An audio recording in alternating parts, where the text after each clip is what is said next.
Amidst the chaos that wiped away all records of humanity, a mysterious force emerged. A system known as Zeus appeared, introducing a VR game called Olympus, a game that allowed players to bring items from the virtual world into reality. Over time, this game became the backbone of modern civilization. However, as the line between the game and the real world blurred, society transformed. Wealth and status were no longer determined by conventional means, but instead by one's rank and fortune within Olympus. The divide between the rich and the poor became greater than ever, and those at the bottom struggled to climb their way up. Among them was Hanju Hyuk, a man who considered himself one of the dirt poor. His story began 20 years ago when he was just a child. While attending school inside Olympus, an old NPC suddenly kidnapped him, claiming to have found a talented individual. This NPC, known as the embodiment of strength, subjected Juyuk to a brutal, inescapable training regimen. For 10 years, Juyuk endured relentless hardship, honing his abilities in ways no other player had. He had become a level 89 top ranker, yet to his master, he was still weak.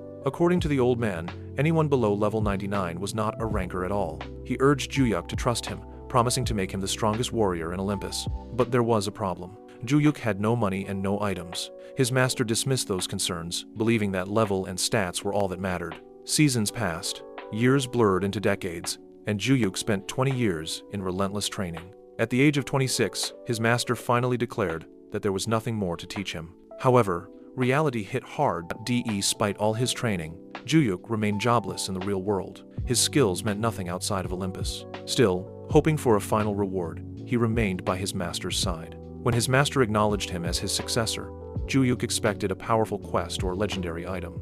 Instead, the old man simply handed him a map. Juyuk, despite his confusion, expressed his deepest gratitude, bowing in respect. His master laughed, claiming that the world itself would soon kneel before Juyuk. But when Juyuk stood back up, he realized the old man had already passed away. With 20 years of suffering finally over, Juyuk took a deep breath and checked his status window. His stats were at their absolute limit, except for one: luck.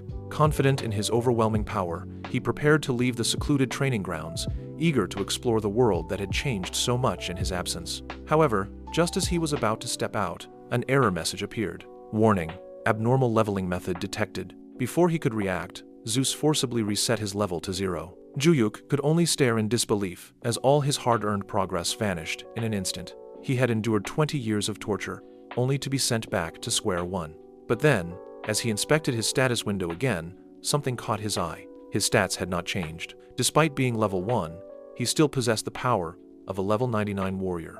With newfound determination, he set off for the starting village, ready to reclaim everything. Juyuk arrived at Urki's, feeling a strange sense of nostalgia after being isolated for 2 decades. Wasting no time, he headed toward the hunting grounds, eager to test his abilities. However, a village guard stopped him, skeptical of his strength. The guard warned him that a low-level player wouldn't survive against even a simple fanged rabbit. Juyuk ignored him and pressed forward. As soon as he stepped into the wild, a notification popped up. He had received a quest to prove himself by easing the guard's worries. Before he could react, a fanged rabbit lunged at him. Without hesitation, Juyuk struck it down in one effortless blow. More rabbits emerged, attacking relentlessly. He defeated them all instantly. The guard, who had been watching in shock, stood speechless. A level 1 player had just annihilated an entire group of monsters with ease. Then, a wild boar appeared, charging at them. Juyuk, unfazed, told the guard not to worry, and took the beast down in a single punch. As the system notified him of his leveling up, he also received a large amount of gold. But something felt off. He couldn't invest his stat points. His stats were already maxed out, making any upgrades pointless. However, that only meant one thing: he was already as powerful as a level 99 player. Believing his journey would be smooth sailing from here, Juyuk prepared to venture deeper into the world. But just as he was getting comfortable, a terrifying alert appeared. "You have been marked as a murderer." Juyuk froze. Somehow, he had been mistaken for a wanted criminal. NPCs immediately turned hostile, and the guards, who once feared him, now tried to kill him. Reflexively, he countered an attack, but in doing so, he unintentionally killed an NPC. Another chaotic penalty was applied to his status. Soon, players also began targeting him. A chaotic user was a prime target for bounty hunters, and killing one meant instant hero status. Juyuk suddenly found himself hunted by the entire village. Cornered and with no way to talk his way out, he had no choice. He fought back. Weeks passed, and Juyuk fully accepted his fate. He was no longer an aspiring hero. He was a fugitive. The game had forced him into a villain's role, and now the only way forward was to survive by any means necessary. He wondered if Zeus had orchestrated this entire scenario just for him. Just as he was lost in thought, a group of mysterious individuals appeared before him. The people standing before Juyuk call him the successor of the absolute ruler. As soon as he hears those words, a notification appears. An SSS-ranked quest has been assigned. In the long history of Olympus, only 3 quests of this rank have ever been recorded. These quests are not just personal missions. They are national-level scenarios capable of reshaping the game itself. Juyuk quickly realizes that he has stumbled into something far beyond what Zeus had planned for him. As he scans through the quest details, a long historical narrative unfolds before him. His master, the old NPC who had trained him for 20 years, was no ordinary figure. He was a direct descendant of Shelterra, a man so powerful that even heroes feared his name. The quest also reveals something alarming. If Juyuk fails to be recognized as the absolute ruler, the penalty will be severe. However, there is a benefit. Upon claiming his title, he will gain command over the Sky Devil Elders, a force of warriors feared throughout Olympus. Turning his attention to the figures before him, Juyuk asks if they are the elders who once followed his master. The men nod in confirmation. Without hesitation, he instructs them to lead the way. As he follows, Juyuk makes another discovery. Any experience gained by the elders will be transferred to him. Testing his authority, he speaks directly to Luxo, the first elder, revealing that he currently has restrictions preventing him from using his master's skills. Surprisingly, the elders already knew. However, Juyuk promises to lead them to greatness, and in return, their loyalty exceeds his expectations. Back in reality, Juyuk's younger sister, Sia, visits him with troubling news. She mentions a serial killer known as Gatrak, who's been causing chaos recently. Juyuk instantly panics, thinking she might be referring to him, but Sia continues describing the criminal, a level 40 player who wields dual pistols. Hearing this, Juyuk is shocked. Despite Gatrak's notoriety, the guild responsible for hunting him down is only offering Sia a small share of the reward. Meanwhile, Saya notices that her brother has been looking exhausted lately, completely unaware that he has been caught up in something far bigger than a single criminal. Determined to reclaim his power, Juyuk logs back into Olympus. The moment he re-enters the game, Gatrak appears before him. Furious, the criminal accuses Juyuk of impersonating him, enraged that someone dared to claim his identity. Juyuk, however, remains calm. Though he lacks proper equipment, he knows he isn't alone. Without hesitation, he calls upon Luxo and orders him to eliminate Gatrak. Gatrak smirks, drawing his dual pistols, fully confident in his abilities. But before he can even react, Luxo vanishes from sight. In an instant, Gatrak's point of view shifts sideways, his vision spinning uncontrollably. He doesn't even realize he has been beheaded. By the time he understands what has happened, his body has already collapsed to the ground. Juyuk, stunned, hadn't even seen how Luxo moved. In the next moment, Luxo presents Gatrak's severed head as proof of the kill. A notification appears. Juyuk levels up, and the head itself is worth 100 million gold. A devious thought crosses his mind. If his elders can kill enemies for him while he reaps the rewards, why not abuse the system? Without hesitation, he orders them to wipe out everything in sight. By having them fight, he can continue leveling up without lifting a finger. As his newfound power solidifies, Juyuk begins forming a new plan. He will establish a business using his current scenario. But first, he needs to figure out what to do with Gatrak's head. Searching through in-game options, he realizes it's better to sell the bounty inside Olympus rather than in reality. However, before he can act, Saya barges into his room. Juyuk smirks. What would she do if he handed her Gatrak's head right now? Saya assumes he's joking, brushing off his words, but Juyuk is completely serious. He proposes a 50-50 profit split, causing her to laugh at the absurdity. After all, Gatrak was supposed to be a high-leveled criminal. There was no way her brother could have taken him down. Juyuk simply tells her to meet him in-game at the Lapina Mountains. When Sia arrives at Lapina Mountains, she's on edge. Strong monsters are supposed to roam here, yet she hasn't encountered a single one. She recalls Juyuk's message. He had claimed that he would clear the monsters for her. Before she can process the situation, Juyuk suddenly appears behind her, causing her to scream at the top of her lungs. He grins, amused by her reaction. But her shock only intensifies when she sees something terrifying. Her brother is radiating chaotic energy. Then, without hesitation, he hands her Gatrak's severed head. For a moment, Saya freezes, staring at the grisly proof of his kill. But then, her expression changes. She becomes completely docile, calculating the massive reward awaiting her. Juyuk urges her to hurry up and collect it. Moments later, the confirmation goes through, and Saya officially claims the reward. As she processes everything, she suddenly remembers how much effort her brother had put into Olympus over the years. Realizing the incredible fortune she just received, she decides to give Juyuk 99 million gold, keeping only 1 million for herself. Before he can react, Saya hurriedly leaves, not wanting to question the situation any further. With an SSS-ranked quest looming, Juyuk is already filthy rich before it even begins. Now, it's time to invest his fortune.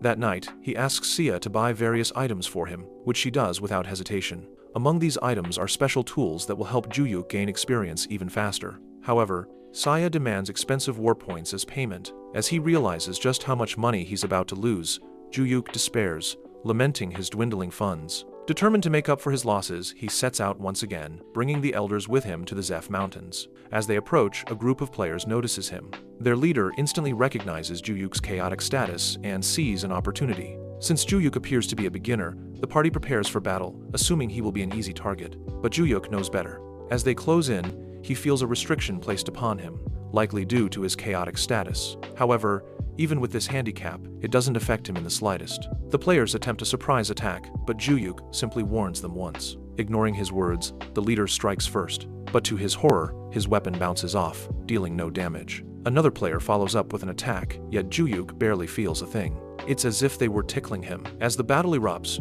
Juyuk fights back with his bare hands, delivering a devastating blow that instantly kills the party's leader. Before the others can react, he turns to the tank, a heavily armored player designed to absorb damage, and takes him down with a single punch. Realizing they are no match for him, the remaining players panic. Those who were killed instantly send urgent messages to their teammates, warning them to run away, but their attempt to flee is futile. Juyuk moves with incredible speed, quickly catching up and eliminating them one by one. Suddenly, a notification appears. He has gained the charismatic trait, further amplifying his influence over those who follow him.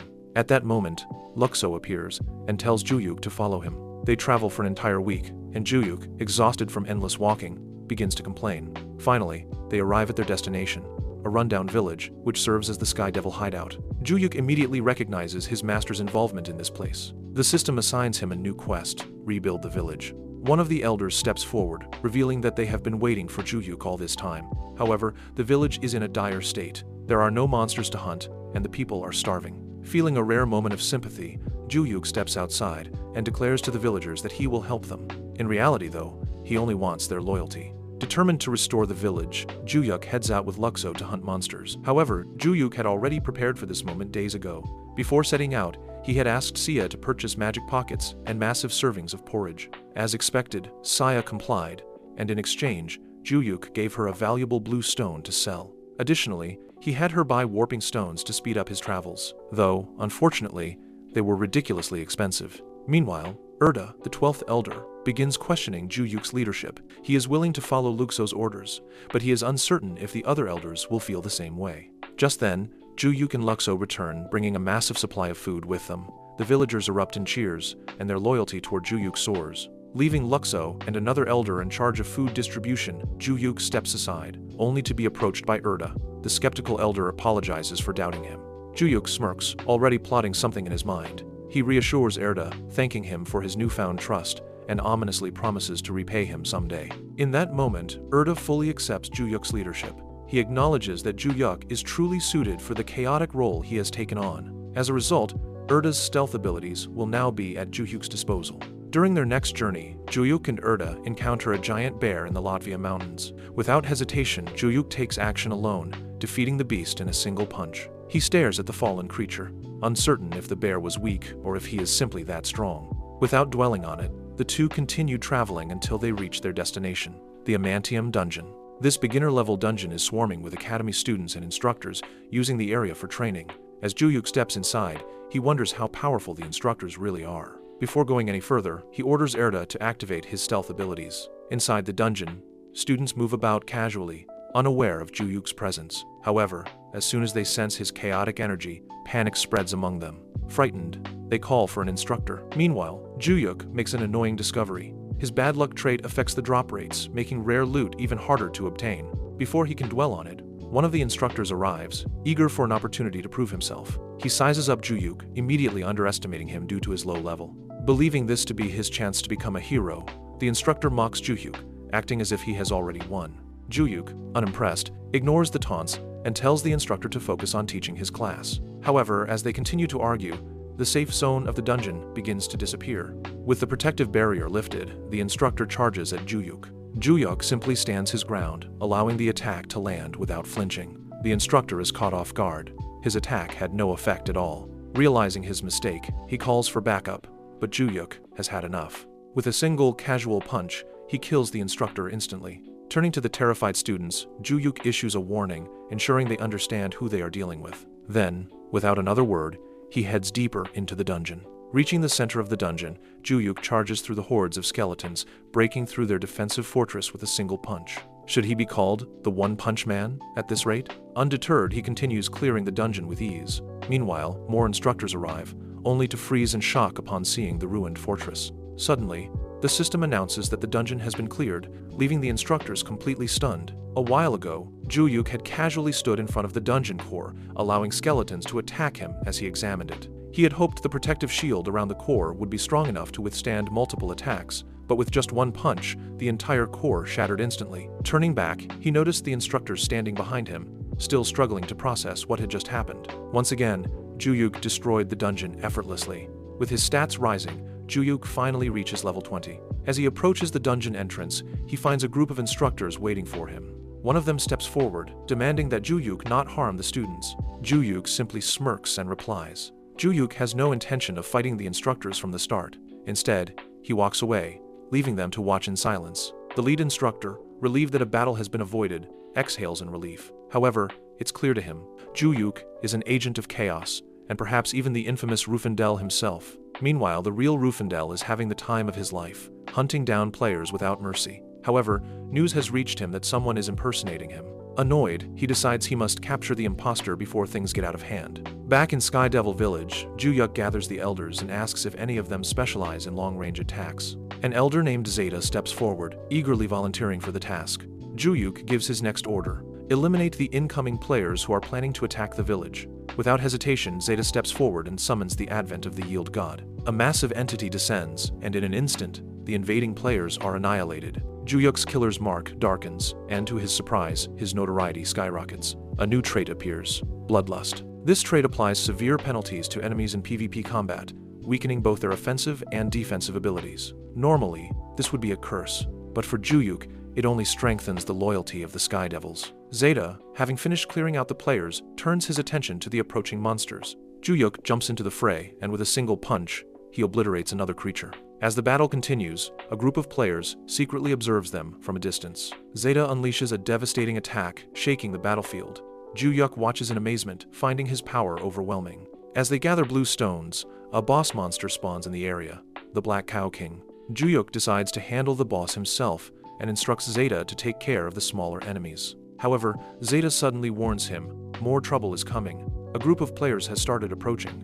Realizing that a direct confrontation would be an unnecessary hassle, the two quickly retreat for now. Back in reality, Ju-yuk scours the internet for information on the Black Cow King, but finds nothing. It seems his negative luck might have played a role in the unexpected boss spawn. As he scrolls through the forums, he notices strange events happening throughout Olympus. It doesn't take long before he comes to a realization: these anomalies might be his fault. Further down, he reads that the Black Cow King has already been slain, dropping an enormous number of blue stones. Ju-yuk clenches his teeth in frustration. Missing out on such a massive reward stings, especially since he's running low on money. With only a few million gold left, he decides that he must level up faster to earn more wealth. Meanwhile, Director Yukine receives a report regarding the Black Cow King. He immediately issues orders: find and eliminate whoever has been interfering with their guild members. 3 weeks later, Ju-yuk reaches level 29. Luxo, noticing how hard Ju-yuk has been working, expresses concern. He's been overworking himself. Ju-yuk, however, simply exudes his overwhelming charisma, declaring,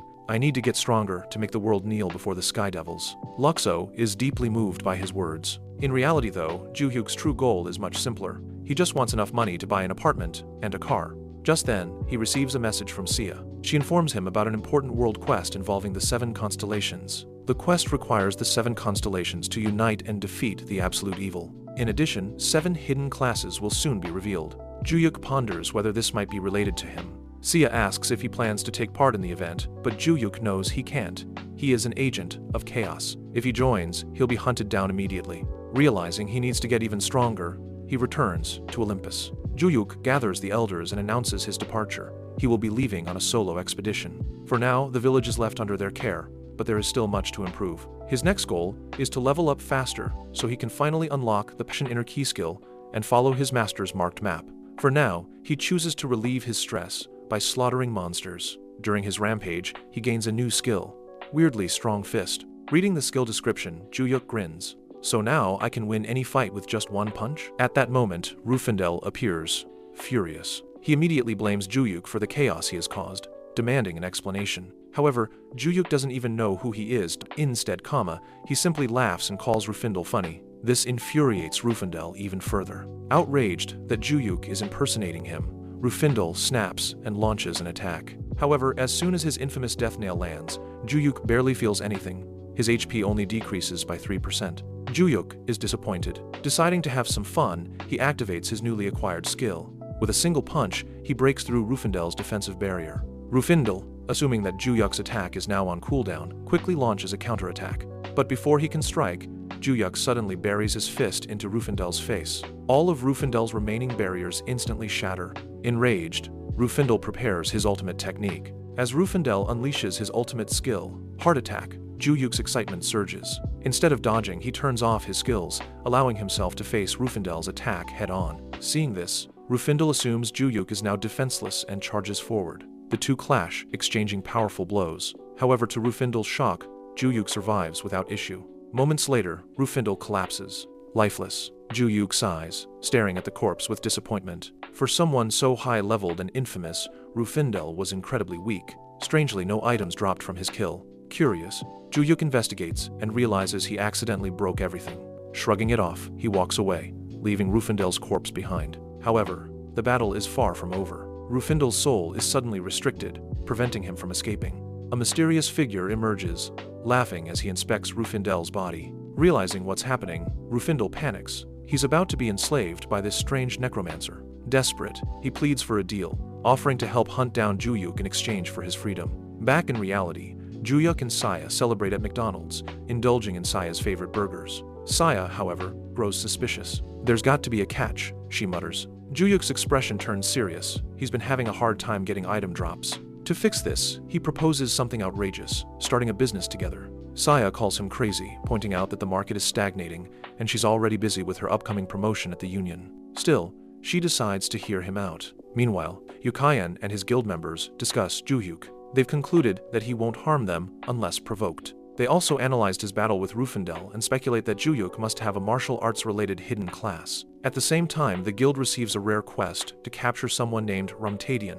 This raises suspicions. Could Ramtadian and Juyuk be the same person? Luckyan, a high-ranking officer, requests a squad of 30 men to hunt down this agent of chaos. Their leader grants approval, investing a massive amount of funding into the mission. For him, it doesn't matter how many of his men die, as long as the bounty is claimed. Back in Olympus, Juyuk meets with Saya in-game. She arrives with spellbooks, still worried that her brother might accidentally reset his character. However, Juyuk confidently explains that since he's jobless, he can learn any skill freely. He refuses to stay as Korea's Saitama forever. Hearing this, Saya freaks out, realizing her brother has been jobless this whole time. Without hesitation, she quits her job to join him.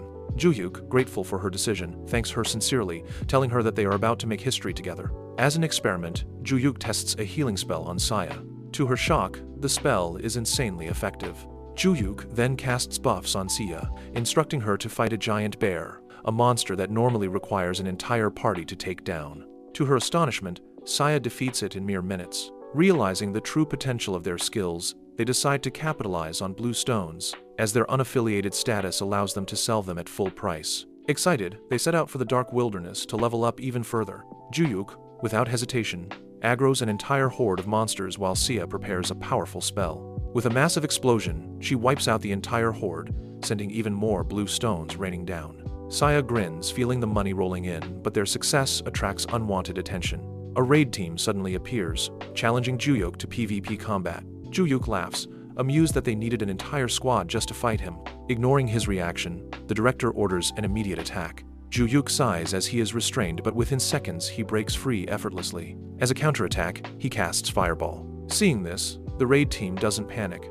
After all, it's just a basic spell. They confidently stack barrier spells, believing they can withstand the blast. However, as Juyuk's fireball lands, the entire squad explodes. Instantly wiped out. The director stares in disbelief, unable to comprehend what just happened. How could a common fireball have obliterated his entire team? Even Sia, who had seen her brother's power firsthand, is now terrified of him. Juyuk, on the other hand, remains calm. He's simply waiting for the cooldown to end. Realizing the danger, the director calls for reinforcements, requesting tanks to withstand Ju-Yuk's magic. At first, they assume Ju-Yuk is still restrained, since he hasn't moved. However, just as a wave of arrows is fired at him, Ju-Yuk smirks. The next moment, he leaps toward them, closing the distance instantly. At point-blank range, he unleashes another fireball before pummeling his opponents one by one. Throughout the battle, he casually reminds them, "I told you not to bother me." Panic spreads among the remaining players, but before they can flee, a powerful presence arrives. The Union leader steps in,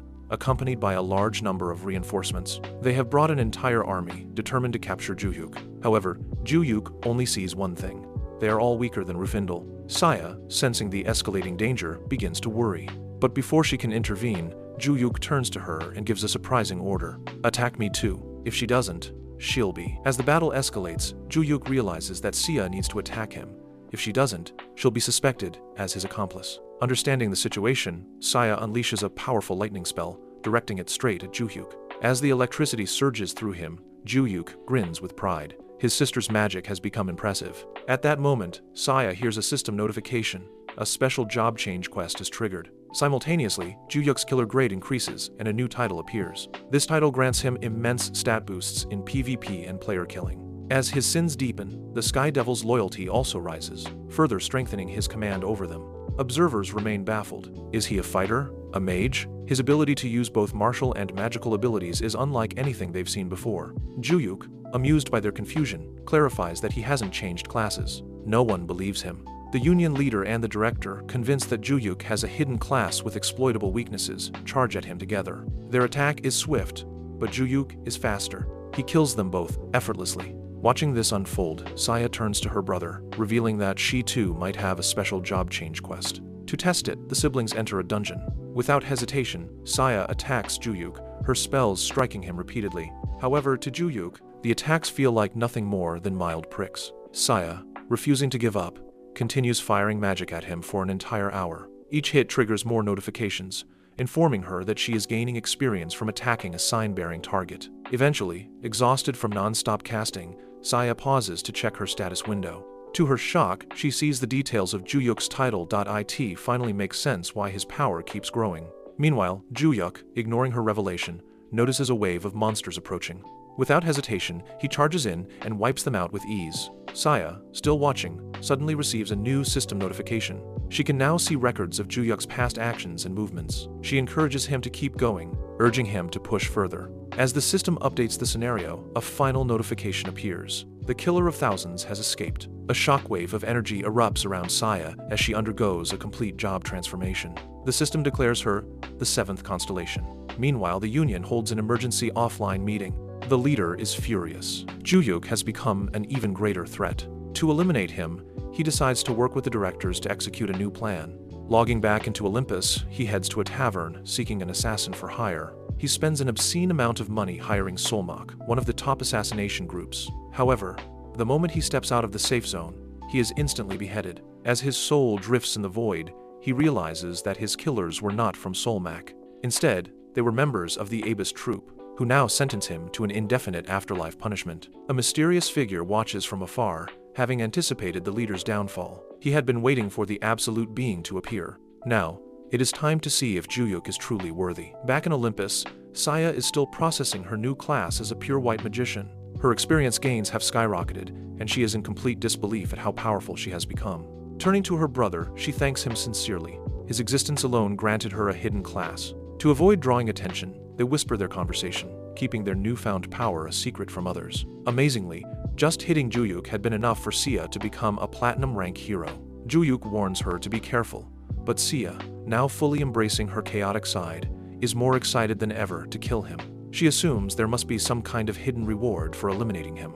Ju-Yuk agrees, but under one condition. If she ever does it, it must be in a situation where he actually needs to die. Days later, the siblings clear a dungeon together. Ju-Yuk, now on the verge of reaching level 40, only needs a few more monster kills. Sia heads to resupply their potions and items, leaving Ju-Yuk alone for a moment. But just as she steps away, a formidable presence appears behind him. Yorhan, the second elder, materializes from the shadows. Ju-Yuk, unfazed, turns to face him. Yorhan studies him closely, then states his reason for being there. He came to see if Ju-Yuk is worthy of becoming the absolute being. The system triggers an SS rank quest. Survive Jorhan's trial and gain his recognition. Juyuk clicks his tongue in annoyance. With Saya becoming a constellation, the game's main scenario is now unbalanced. For balance to be restored, Juyuk must ascend to become the absolute being. However, he refuses to accept this fate so easily. Looking directly at Yoren, he states, "I'm too weak right now due to restrictions. There's no need to test me yet."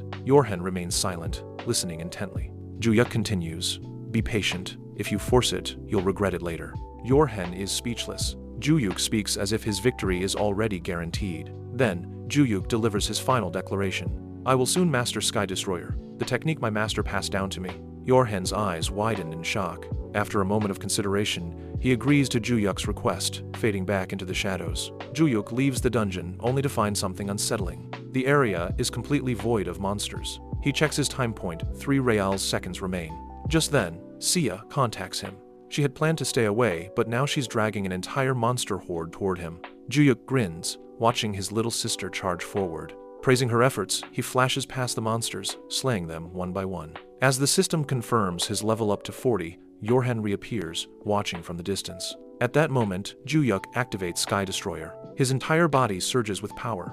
His control over the Sky Devil skyrockets, and his governance over Olympus itself intensifies. A final system notification flashes across his screen. Conditions met. You have become the absolute being. A crack in Olympus's world balance begins to form. Juyuk now holds the power to corrupt reality itself. All of his stats and cooldowns improve exponentially. Yoren immediately kneels before him.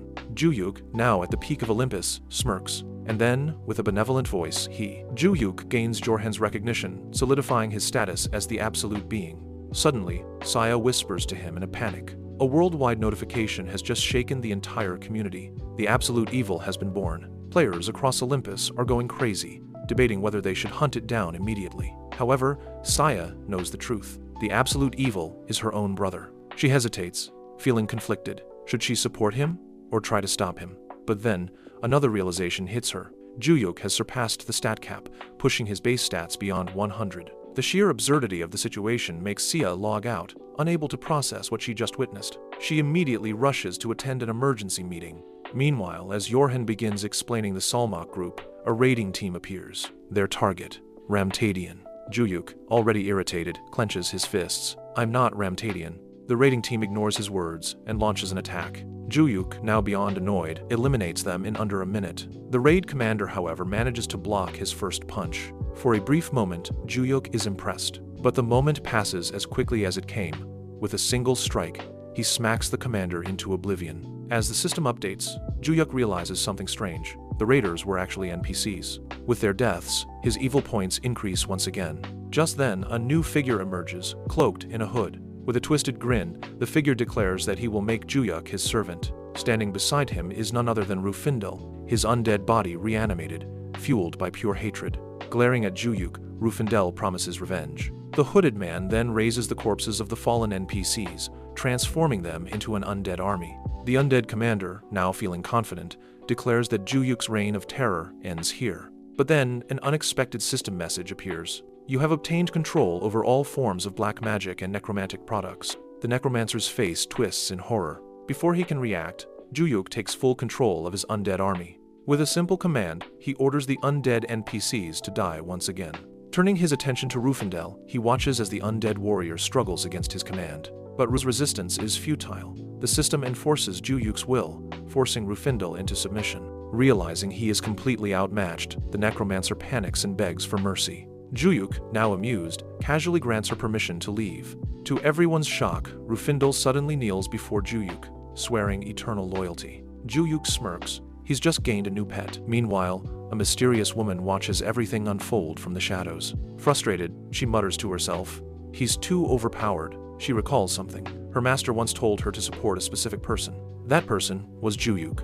Realizing her mistake, she scolds herself, but instead of running away, she should have stayed by his side. However, she suddenly remembers a meeting she's late for and rushes off. Back at the village, Juyuk finally gets Yoren to explain everything before another interruption occurs. The Salmak group, it turns out, isn't just any assassin organization. They hold deep connections with the Golden Masks and noble factions throughout Olympus. With this, Yoren pledges Salmak's loyalty to Juyuk. The system confirms the acquisition, awarding Juyuk full control over Salmak and 600 million gold. Once again, Juyuk plays the role of a benevolent ruler, his fake kindness enough to bring Yorhen to tears. As he celebrates his victory, Yorhen suddenly issues a warning. Lexar, the third elder, is dangerous. Not only is he an elite assassin, but he also leads the Abyss Troop, the second most powerful assassin organization in Olympus. Just then, a world notification appears. 2 more constellations have awakened. Saya, still monitoring everything, immediately whispers Juyuk. She brings up her friend Seizon, who has always been familiar with Olympus's hidden mechanics. When Saya and Seizon start talking, Seizon denies having a phobia of men, and Saya frequently teases her about. Saya shifts the conversation and asks how Seizon has been lately. However, what Seizon reveals leaves Saya speechless. They quickly log out, and Sia rushes back home, her mind reeling from the information she just received. According to Seizon, the absolute evil is fated to fight the 7 constellations alone. However, there are also classes designed to support the absolute evil, and Seizon herself is one of them. She is an absolute necromancer. Realizing the implications, Sia immediately contacts Juyuk. She knows the truth. Her brother is the absolute evil. Juyuk, of course, tries to play dumb, but Sia isn't fooled. Listing off every suspicious thing her brother has done lately, she corners him with undeniable evidence. Eventually, Juyuk gives up pretending. Saya warns him. If the truth gets out, they'll both be in serious trouble. For now, Juyuk must meet Seizon, but there's a catch. He must wear a mask to avoid drawing attention. When the 3 finally meet, Juyuk and Seizon instantly recognize each other as fellow absolutes. However, Seizon is embarrassed. Her previous role-playing habits are now exposed. She begins to wonder how Sia and Juyuk are related, prompting them to explain their sibling bond. After hearing the truth, Seizon is completely dumbfounded. Glaring at Sia, she accuses her of keeping secrets, clearly annoyed. However, she is far more concerned with making a good impression on Juyuk. She fixates on dressing up cutely, wanting to impress her best friend's brother. Unfortunately for her, Juyuk is only interested in older women, completely ignoring her efforts. Before things get more awkward, Juyuk reminds Seizon of her real purpose. Finally regaining her composure, Seizon presents her master's will, a map that Juyuk immediately recognizes. To his shock, it is identical to the one his master once gave him. The map bears the mark of the sky's destruction. Juyuk stares at it, unable to believe what he's seeing. For the first time, he realizes something critical. He has more supporters than he ever imagined. Here's your manhwa recap, keeping the immersive storytelling and structured flow. Juyuk is pleased. The absolute evil is meant to have supporters, and now he has Seizon by his side. He immediately claims her as his subordinate and instructs her to level up quickly. Days pass, and the group hunts monsters together. A familiar undead figure levels up, gaining a new role. Rufendel, the once feared warrior, is now nothing more than Juyuk's loot collector. Juyuk finds Seizon somewhat clumsy, but her abilities compensate for her lack of physical strength. Rather than fighting directly, she commands her undead army to hunt for her, an ideal strategy. In reality, the undead are the best army Juyuk could ask for. Seizon only needs to reach level 20 before she can unlock Sky Destruction, a critical skill needed for their ultimate mission. Juyuk knows that his master's quest is impossible to complete alone, but with Sia and Seizon at his side, his odds have drastically improved. At level 20, a cheerful Seizon suddenly hugs him in excitement. Juyuk, slightly taken aback, brushes her off and announces their next destination. Splitting into 2 groups, they set out toward the Kargones Mountains. Meanwhile, the Union has noticed the rising chaos in Olympus. At the Wargate, an overseer confronts Juyuk and Rufendel, immediately recognizing the latter. Sneering, the overseer mocks Juyuk, assuming he is nothing more than a lowly pet owner. Upon checking Juyuk's level, he bursts into laughter, thinking that someone so weak shouldn't even be here. However, he then reveals a major issue. For Chaos players, the regular fare rate doesn't apply. Instead, Juyuk must pay 30 million gold to use the Wargate. Rufendel complains, but before things escalate, Ive, the overseer, whispers to Juyuk, offering a secret deal. Sensing an opportunity, Juyuk plays along, acting as though he is being enslaved by Rufendel. Shortly after, Saya and Seizon arrive at the Kargones Mountains. However, Seizon immediately panics. The map markings are too confusing for her to understand. Meanwhile, Ive, a Union team leader, only obtained his position in warp portal management due to his aunt's influence. Looking down on Juyuk, Ive assumes he is nothing more than a fool. Juyuk, in response, whispers to Rufendel, revealing that Ive is planning to backstab them. The two then continue their act, pretending to begrudgingly pay the fare before stepping through the portal. Upon arriving at the Kargones Mountains, they exit the safe zone, but a whisper reaches Juyuk's ear. Attack now. Juyuk plays along, as he and Rufendel begin acting out a fake battle. During the staged fight, Juyuk pretends to take damage, setting his received damage to 0. Seeing this, Rufendel is delighted, realizing that Juyuk truly took no damage. However, Union members watching from afar misinterpret the situation and attack Rufindel. Ive himself joins the fight, believing this is his chance to loot Juyuk. Yet, to his horror, his attack does nothing. Juyuk, having forgotten to change his settings, counters effortlessly, shocking everyone. Panic spreads as Rufindel begins eliminating the Union members one by one, thanking Juyuk for the buffs. Among the chaos, Ive desperately clings to life, realizing that if he dies here, he loses everything. Knowing he can't win, Ive offers to return the extorted money, but Juyuk has a better idea. Ordering Rufindel to extort even more from him, he watches as the undead warrior terrifies Ive into submission. The price rises to 130 million gold, which Ive quickly pays before fleeing in terror. However, Juyuk isn't satisfied. For justice, he lets Rufindel finish the job, executing Ive in an instant. An item drops from Ive's corpse, and, moments later, a desperate offer arrives. 1 billion gold in exchange for the item. Refusing, Rufindel hands the loot over to Juyuk. As they inspect it, Juyuk's eyes widen. This item is something completely unexpected. Regardless, they now have a fortune in gold and rare items. Juyuk rewards Rufindel with a well-earned bonus, then heads off to meet up with Sia and Saison. Upon reuniting, Saison shares concerning news. A powerful monster has been terrorizing the area, having already killed numerous famous NPCs. A group of 50 players also attempted to defeat it, but they were wiped out in 3 days. Meanwhile, Sia and Saison continue leveling up, while Juyuk buffs them periodically. Thanks to Saison's undead army, their numbers keep growing as they eliminate monsters. Eventually, based on the map markings, they arrive at their destination. However, before they can proceed, a massive, monstrous bird attacks them. Without warning, it snatches Juyuk and lifts him into the air. For a moment, Juyuk is caught off guard, but that moment quickly fades. Feeling offended, he clenches his fist and punches the bird in the face. The creature screeches, trying to flee, but Juyuk grabs hold of it, preventing its escape. As the girls watch from below, Juyuk beats the monster into submission. Noticing a tamer's ring in his inventory, one of Ive's dropped items, Juyuk decides to test it out. Surprisingly, the taming succeeds, registering the bird as his new pet. Moments later, a system notification confirms its rank. S-Class. Juyuk names his new pet Bokbok, and with this, their travel capabilities drastically improve. Now, they can fly across the world with ease. With Bokbok at full speed, they continue searching for the entrance marked on the map. Juyuk, spotting a specific location, points at it and orders Bokbok to charge. Upon impact, Juyuk punches a section of the mountain, but the system denies him access. Requirements not met. 200 living monsters must be sacrificed in under 5 minutes. Juyuk tenses. Time is running out. If they fail, the entrance will be permanently sealed. Then, a realization strikes him, and a devious grin forms on his face. Juyuk, realizing the sacrifice condition, turns to Saison and Sia. Saison, how many undead do you have? Saison quickly counts. Her undead army exceeds 200, meeting the requirement. However, she hesitates. For the first time, Sia witnesses Saison pouting, clearly unwilling to sacrifice her kids. Juyuk, unfazed, reminds her of their mission. This is their first true step toward rising above everyone else. Despite her reluctance, Saison complies, sacrificing 200 of her undead. As they disintegrate, a wave of agony washes over her. The side effects of her class hit her hard, and she screams in pain. Juyuk immediately moves to heal her, doing his best to mitigate the backlash. The system recognizes Saison's sacrifice, granting her a stat increase as compensation.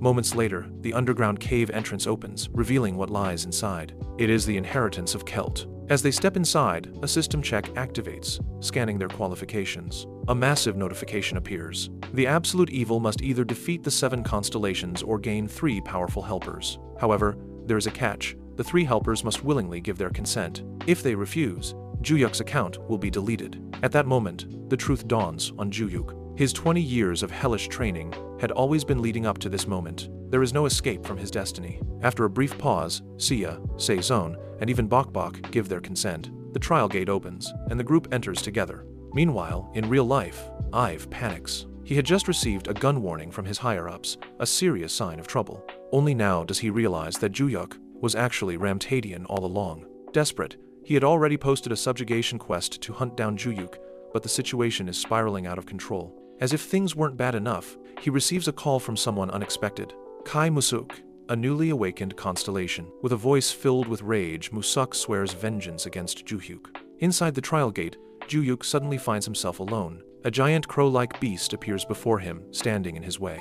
Without hesitation, Juyuk eliminates it instantly. The moment triggers a memory. He recalls facing this same creature as a child. It was all part of Kelt's plan, to mold him into the ultimate embodiment of evil. With this realization, Juyuk levels up, reaching level 50. Meanwhile, in the separate trials, Saya levels up, and her magic spells rank up as well. Sezon, in contrast, finds her undead evolving, filling her with joy. Even Bok benefits, feasting on the blue stones dropped during battle. Eventually, all of them clear their respective trials at the same time, and they regroup. The system grants them a massive level boost, increasing their levels by 10 each. Then, another notification appears. Main gate trials activated. Juyuk tries to warn his team, but before he can speak, a familiar voice interrupts him. Selt, a hologram of Kelt, appears, his presence dominating the space. With an arrogant smirk, he congratulates Juyuk for fully embracing his role as the absolute evil. The team is caught off guard, watching as the hologram rambles on about his teachings. Then, Kelt presents a new mission. Juyuk must lead the Sky Devils to prosperity. As the main quest updates, the scale of his objectives expands once again. Now Juyuk is tasked with creating a world ruled by the Sky Devils. Before his image fades, Kelt hints at another figure who will be of use to him. Someone who can control the dead. The system refreshes the quest objective. Find the absolute necromancer. At that moment, the group collectively freezes. They already know who the absolute necromancer is. Sei-san. Without lifting a finger, they accidentally completed Kelt's legacy. With their quest complete, Juyuk receives rewards tied to his growing evilness. Saya, however, freaks out upon seeing his status window completely dyed in red. Juyuk, unbothered, simply tells her to ignore it. Meanwhile, Sezon receives a skill that defies all logic: unlimited mana. Saya, unable to contain her shock, immediately invites Sezon for a meal in real life to celebrate. Juyuk, still processing how broken Sezon's skill is, scoffs in disbelief. Just then, a new event unfolds. Bok evolves. Now stronger than before, the S-class pet is even more formidable. Juyuk, seeing an opportunity, spends his evil points to enhance his ultimate skill: destruction. As a result, the skill transforms into true destruction, with effects that extend beyond the cave itself. Meanwhile, outside the cave, Ive and his forces arrive, preparing for battle. Accompanying him is Musuk, the first constellation, eager to exact his revenge. They brought an entire army of players, confident that their forces could eliminate Juyuk once and for all. However, as they reach the cliffside, they notice something strange. A massive, ominous portal has appeared. Before they can react, the portal cracks open, and Juyuk's team steps through it. The moment Juyuk emerges, a wave of pure evil radiates from his body, causing everyone present to freeze in terror. The entire battlefield goes silent as all eyes focus on one undeniable truth: Juyuk is no longer just a powerful player. He is a walking disaster. Like and subscribe and stay tuned for the next part.